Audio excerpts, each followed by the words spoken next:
Two things there. The Chief of Defense Staff was making a report at the National Assembly.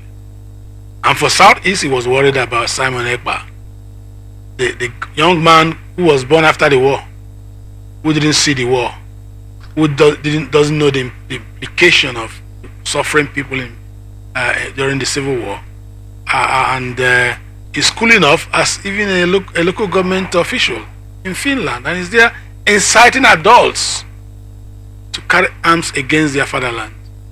That's one. He said, Ekpa, propaganda, words. That's what a journalist once said, you should fear the microphone. Tony Naharo. Fear a man with the microphone. And that is exactly what it is with Simon Ekpa.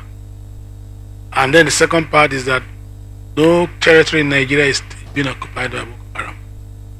What is the veracity of that? Well, let me start from the war general. From the second part. Let me first start from the second part, then end there. Okay.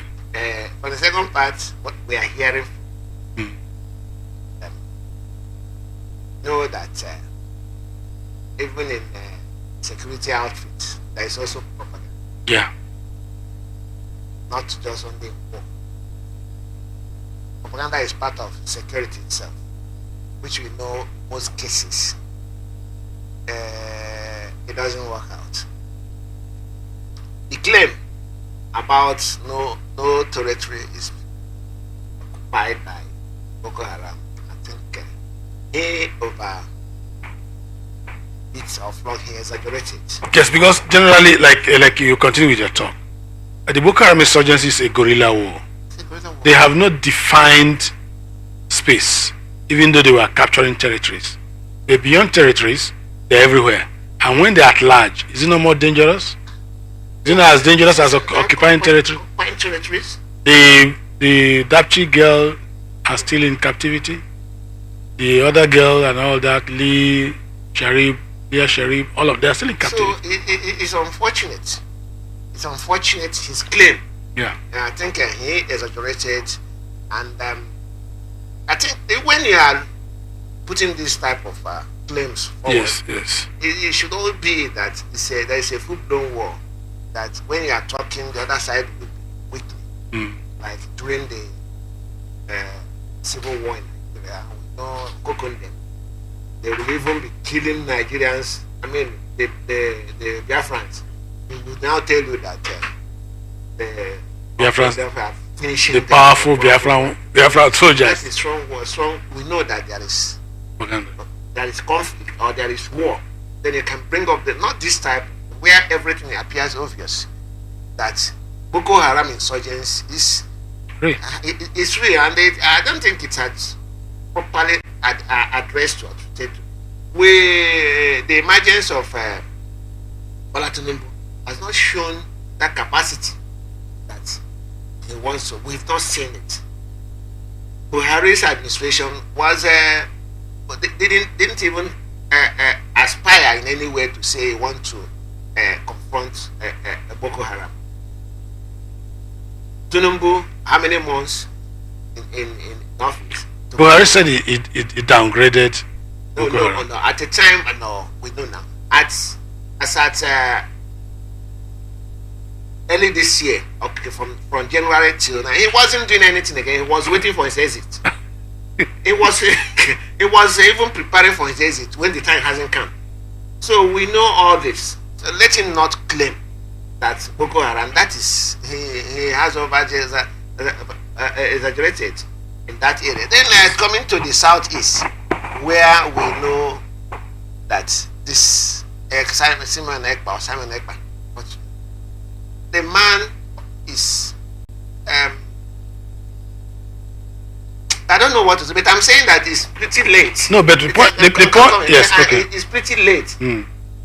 The chief of staff to have come at this time, because if you see what is happening in the south, that's why it looks as if I'm short of words. Yes. What is happening in the southeast is alarming. When somebody who somewhere in a comfort zone, his comfort zone, then they determine him. What happens in a region? In a region, and say he has even claimed to be prime minister. Prime Minister. Nothing happened. The Finnish government allowed.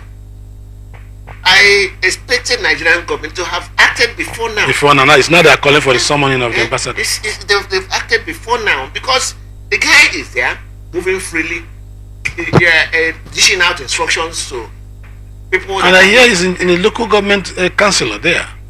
Then yet he's a Finnish citizen. Now he's trying to set up. If you see what these youths who are looking for, what they will go on to behave abnormally, Exactly. they're now saying that, and because he aligned it to IPOB. IPOB said Ejimofor has always been saying that this man is not a part of IPOB. So bringing him to IPOB is not the way it should have been. Let the Nigerian government look at him, tackle him headlong. He's on his own. When IPOB say we are going it this way, he will say this way.